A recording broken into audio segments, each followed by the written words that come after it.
Reels वाली बहू। प्रज्ञा को रील्स बनाने का बड़ा ही क्रेज है और वो दिन भर रील्स बनाती रहती है। खाते पीते घूमते फिरते घर में कॉलेज में रील्स बनाने के कारण प्रज्ञा पूरे कॉलेज में हाईलाइटेड है। जहां उसकी रील्स सभी को पसंद आते हैं, वहीं मनीषा चिंता में डूबी रहती है। एक रोज जब खाते हुए प्रज्ञा रील्स बना रही होती है, तब मनीषा कहती है, 1 मिनट भी चैन नहीं है इस लड़की को।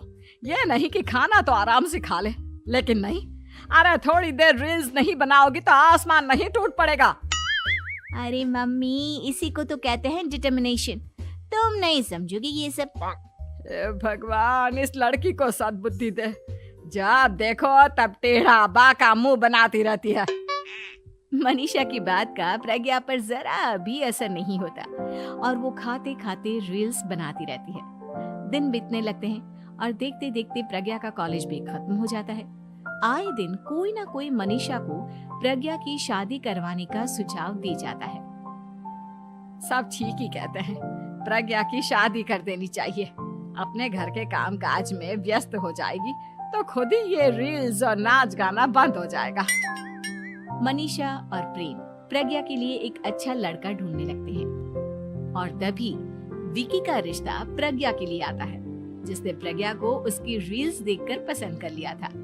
अगले दिन विकी अपने माता पिता के साथ प्रज्ञा के घर पहुंच जाता है और प्रज्ञा साड़ी पहने हाथों में चाय की ट्रे लिए उनके सामने आती है। जब विकी को पसंद है तो हमें भी बहू पसंद है। बहन जी, आप बारात की तैयारी कीजिए। एक बार लड़का लड़की अकेले में बात कर ले तो अच्छा रहेगा। हाँ हाँ, क्यों नहीं। मनीषा विकी को प्रज्ञा के कमरे में भेजती है, जहां प्रज्ञा पहले से ही रील्स बना रही होती है। तभी विकी कहता है, आ गए आपके साजन जी। हमारे साथ ये रील्स कंप्लीट करती तो और भी अच्छा रहता। अच्छा जी, अब आ ही गए हैं तो बना ही लेती हूँ आपके साथ। दोनों मिलकर रील्स बनाते हैं। जब वी मीट और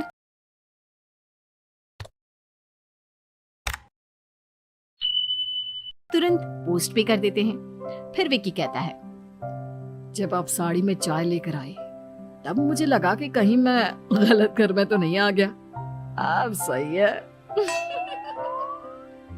दोनों की शादी पक्की हो जाती है और शादी के दिन भी प्रज्ञा रील्स बनाने से चूकती नहीं। यहाँ तक कि बारात के समय भी नाचते हुए रील्स बनाती है। सभी लोग प्रज्ञा की तारीफ के पुल बांध देते हैं और प्रज्ञा नाचती गाती अपने ससुराल चली जाती है। सब कुछ अच्छा चल रहा होता है। प्रज्ञा यहाँ भी दिन भर हर चीज की रील्स बनाती रहती है। लेकिन कुछ दिनों के बाद जब सुनीता कहती है, बहू, ये रील्स के साथ साथ कुछ काम भी कर लिया करो। वैसे तुझे और क्या क्या बनाना आता है? मम्मी जी, वैसे तो सब कहते हैं कि मैं सब कुछ अच्छा बनाती हूँ, लेकिन मुझे लगता है कि मैं मैगी अच्छा बना लेती हूँ। हाँ, कॉफी भी अच्छा बना लेती हूँ और मुंह तो सबसे अच्छा बना लेती हूँ। हैं? अच्छा अच्छा। सुनीता अपना माथा पकड़ लेती है और कहती है, बहू, कुछ खाना बनाना भी सीख लेती। मम्मी जी, मैं लंबी प्लानिंग कर रही हूँ। जल्दी ही मैं इतनी फेमस हो जाऊंगी कि मुझे पैसे मिलने लगेंगे। हम दोनों सास बहू राज करेंगे, राज नौकर काम करेंगे और लोगों की तो लाइन लगेगी हमसे मिलने के लिए। तेरा दिमाग खराब हो गया है क्या बहू? हंसी मजाक तक ठीक है, लेकिन इस तरह घर नहीं चलते। जितना जल्दी हो इस घर के तौर तरीकों को सीख लो। प्रज्ञा मुंह घुमाकर चली जाती है और तुरंत उसी वक्त एक रील बनाती है। ये देख सुनीता का गुस्सा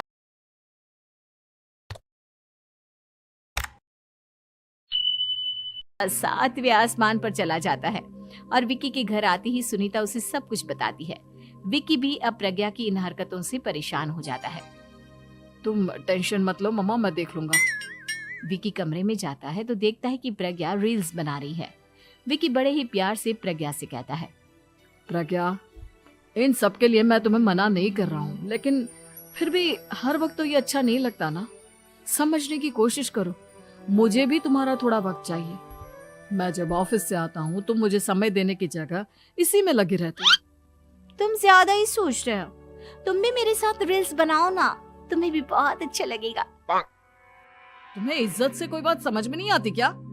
दिमाग खराब हो गया है तुम्हारा इस चकाचौंध से। अगर तुमने अपना रवैया नहीं बदला तो मैं तुमसे दूर चला जाऊंगा। तुम ही रिश्ता लेकर आए थे, मुझे लड़कों की कमी नहीं थी और ना आज है। विकी दरवाजा पटक कर चला जाता है। धीरे धीरे विकी प्रज्ञा से दूर होता जाता है। एक रोज मनीषा प्रज्ञा के ससुराल उससे मिलने जाती है। तब सुनीता उससे कहती है, बहन जी, अब आई हैं तो कुछ दिन यहाँ रहकर जाइएगा, आप ही का घर है। हाँ मम्मी, बहुत दिन हो गए तुम्हारे साथ एक भी रील नहीं बनाई मैंने। प्रज्ञा तुरंत अपने फोन में रील्स ऑन कर लेती है। ये सब मुझसे नहीं होता। तेरा ये भूत अभी तक नहीं उतरा क्या? बहन जी, आप कुछ कहती नहीं क्या इसे? जब आप ही कुछ नहीं कर पाई तो मैं कर ही क्या सकती हूँ। सास तो वैसी ही बदनाम है। शाम को घर की लाइट चली जाती है और मनीषा प्रज्ञा से कहती है, मेरे घुटनों में बहुत दर्द हो रहा है, तू लाइट का कुछ इंतजाम करना बेटा। अच्छा कैंडल जला दे।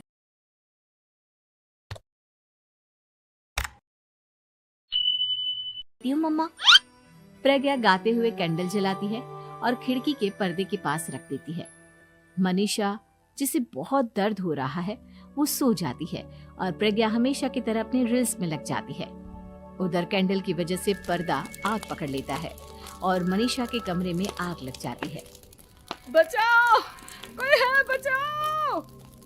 सभी भागते हैं और विकी कमरे की आग बुझाने में लग जाता है, लेकिन तब तक मनीषा आधी जल चुकी थी।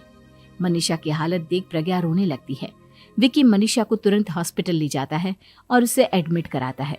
विकी प्रज्ञा से कहता है, देख लिया ना, तुम्हारे इस नाच गाने की वजह से आज तुम्हारी माँ की जान जाते जाते रह गई। अब पता नहीं तुम और क्या चाहती हो। उधर डॉक्टर कहते हैं, इनकी हालत बहुत नाजुक है, आधे से ज्यादा जल चुकी है। प्रज्ञा रोती हुई मंदिर में जाती है और भगवान के आगे जाकर कहती है, भगवान मेरी माँ को ठीक कर दो, मैं कसम खाती हूँ हाथ से ये रील्स बनाना छोड़ दूंगी, बस मुझे मेरी माँ वापस मिल जाए। 2 दिन बीत जाते हैं और मनीषा खतरे से बाहर आ जाती है। पेशेंट अब ठीक है, आप लोग उनसे मिल सकते हो। सब कोई मनीषा से मिलता है और प्रज्ञा सबके सामने अपना फोन तोड़ देती है। मुझे माफ कर दो मम्मा, मैंने तुम लोगों की बातों को नजरअंदाज किया। बेटा, कोई भी चीज जरूरत से ज्यादा खराब है। मैंने तुम्हें रील्स बनाने से कभी मना नहीं किया, लेकिन हर वक्त एक ही चीज तो सही नहीं है। मैं समझ गई हूँ मम्मा, आई एम सॉरी। प्रज्ञा उस दिन से रील्स बनाना छोड़ देती है और पूरी तरह से अपने घर में लग जाती है।